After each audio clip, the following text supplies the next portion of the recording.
Hi everyone, it's Leona with Leona's Designs.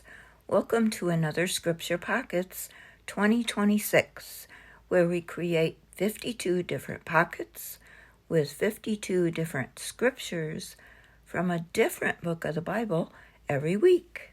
And this week we are on week 24. And our scripture comes from the book of Obadiah, a very short book with just a few verses, and it is, I guess, called the Book of Judgment, because it is all about the judgment of Edom and Esau and Jacob and the judgment of all nations. So it was a little difficult for me to find a verse in this book this week that I could feel like using, but because I usually pick out verses that are uplifting and inspiring, but this book is full of judgment, so I picked one that I think is a very popular verse, and it applies to prophetic judgment against Edom, and also for the second coming of the Lord, I guess you could say, which to my knowledge hasn't yet happened, but we are looking forward to. So our verse this week then is Obadiah chapter 1, verse 15, and I'm going to read it out of the English Standard Version. It's titled in my Bible, The Judgment of All Nations. For the day of the Lord is near upon all the nations. As you have done, it shall be done to you. Your deeds shall return on your own head. That's Obadiah 15, and it's talking about judgment of all nations that is to come when the Lord returns. As we know, he's returning to judge. He's not the baby that's born in the manger. He's the Lord that returns on the white horse with the sword coming out of his mouth, and he's going to bring judgment. So it's something that maybe we'll see in our lifetime, who knows. But that's our verse for this week to ponder upon. And our pocket for this week that I picked is a pretty easy pocket. It's just a folded pocket, and I'm calling it a double Pentagon pocket.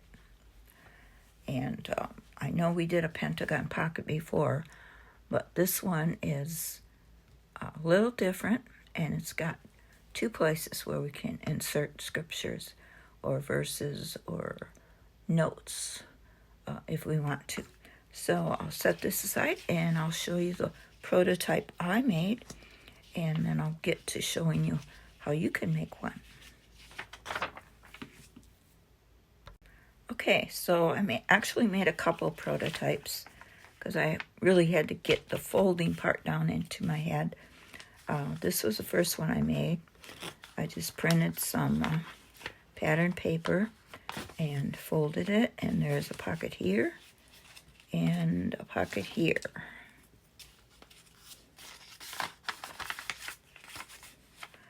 And the same on this one. Now, there's different ways you could do this. I did do mine a little different than what was shown, the video that I watched.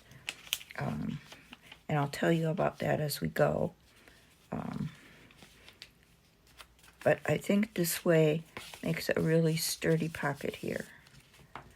So what you will need is a sheet of 8.5 by 11 paper.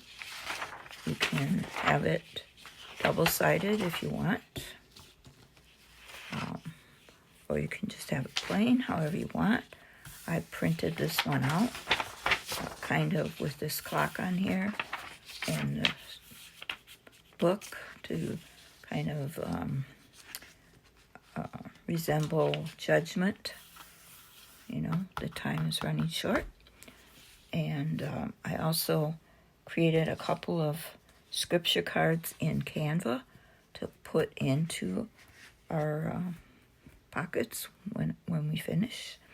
So what you do first is have your sheet of paper. Let me get this out a little bit so you can see the whole thing. And you fold it in half. And I'm going to turn it over like this so that this part shows. And I'm going to just fold it in half like this.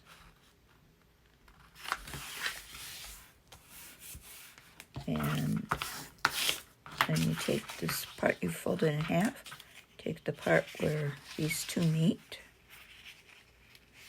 Make sure I got it folded correct. Okay, the part where these two meet. And I'll flip this over. Gee, I didn't get that very even fold, did I? Maybe my paper's a little crooked. All right, let's start over.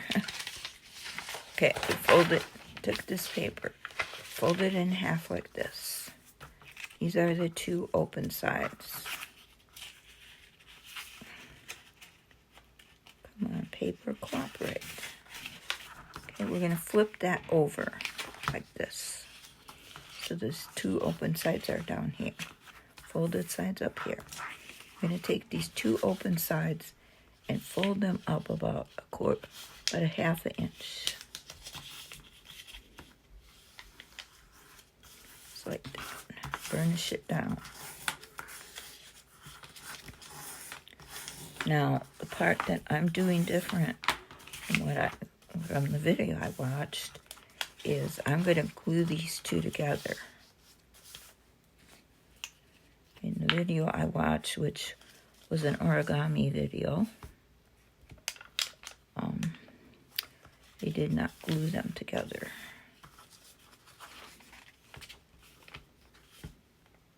Which often in origami you don't glue things. But after I folded it a few times, I thought it would be better for me to glue it. But you don't have to if you don't want to. Okay, so we have this folded up part glued. We have this folded part here. What we're going to do now is we're going to flip it like that. And we're going to take this edge and fold it up. Oop, I didn't get that part glued down. Let me glue this right here.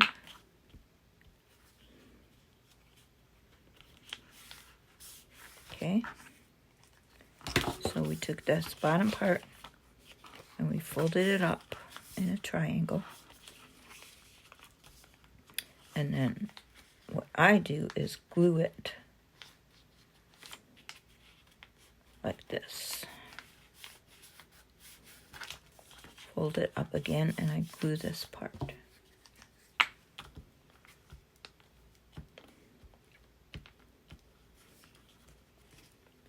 Like that.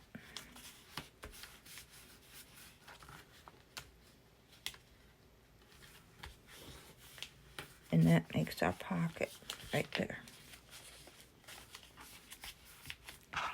Now I'll show you again. And then this part up here is a pocket also. So we have this part as a pocket. We have this part as a pocket. And what I did was cut a little notch up here. Actually, I'm going to trim that off. That white part.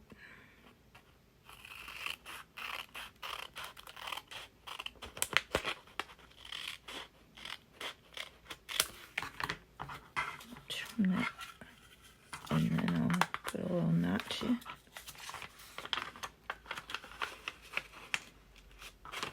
Oops.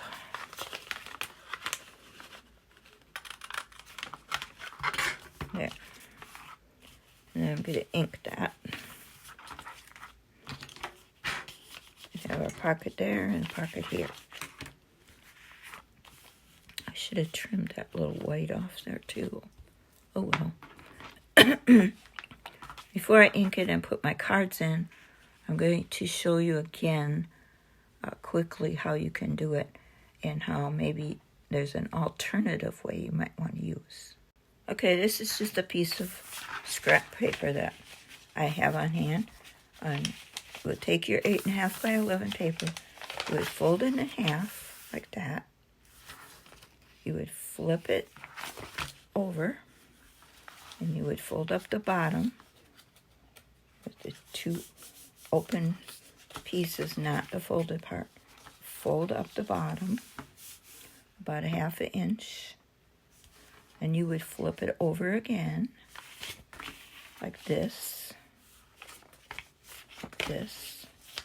and then you would take this part that has this folded edge and you would fold that up into a triangle. And then this part that you didn't glue down, remember I glued mine down on this. If you didn't glue it down, you would have a little folded part here. And you would take this triangle part and you would slip it up under there.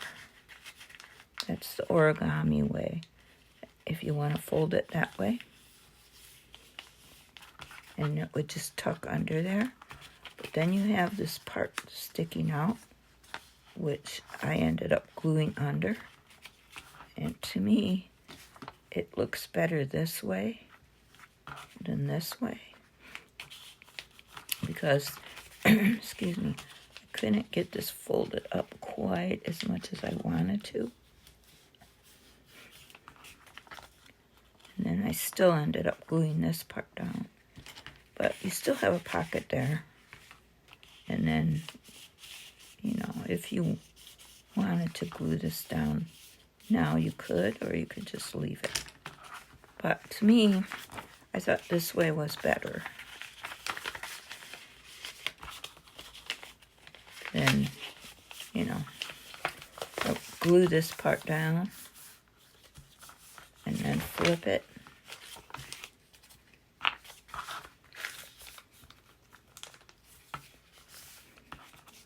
Glue these two sides down.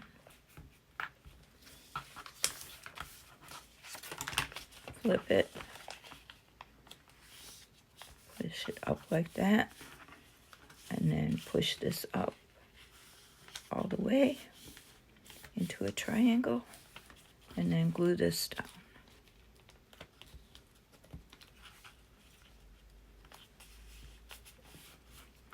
Either way you have a pocket, but I like this way better because then it's all glued down. So I hope you understood that. I hope you got it. It took me a few times to really learn how to fold it like I wanted it. But then I made these cards that fit in the pockets. This one just kind of sits in here because it's a short tuck spot, I guess. Not really a pocket. And then this is the other card I put in here. And then this will just glue into my journal page. My journal's getting really full and fat. Like this. Just glue into the journal page. And then have two pockets. And if you wanted to, you could glue it here, and then have that open too for, a tuck spot. So this is the other verse that I thought pretty much matched this one. In my Bible, there was quite a few other verses that were referenced for this Obadiah 15 verse. And one of them was in Revelation, the second coming of Christ. And I saw heaven opened, and behold, a white horse, and he who sat on it is called Faithful and True. And in righteousness he judges and wages war. His eyes are a flame of fire, and on his head are many crowns. And he has a name written on him which no one knows except himself. He is clothed with a robe dipped in blood, and his name is called the Word of God. And the armies which are in heaven, clothed in fine linen, white and clean, were following him on white horses. From his mouth comes a sharp sword, so that with it he may strike down the nations, and he will rule them with a rod of iron. And he treads the winepress of the fierce wrath of God the Almighty. And on his robe and on his thigh he has a name written, King of Kings and Lord of Lords. Revelation 19, verses 11 through 16. So that is the judgment of the day of the Lord when he returns to judge the nations. I hope you enjoyed watching this and that you'll be able to make one of these pockets for yourself. If you enjoyed the video, give me a thumbs up and leave me a comment. I would love to hear from you. And I do hope I will see you next week for week 25 in our Scripture Pockets 2026. Have a blessed week. Bye-bye.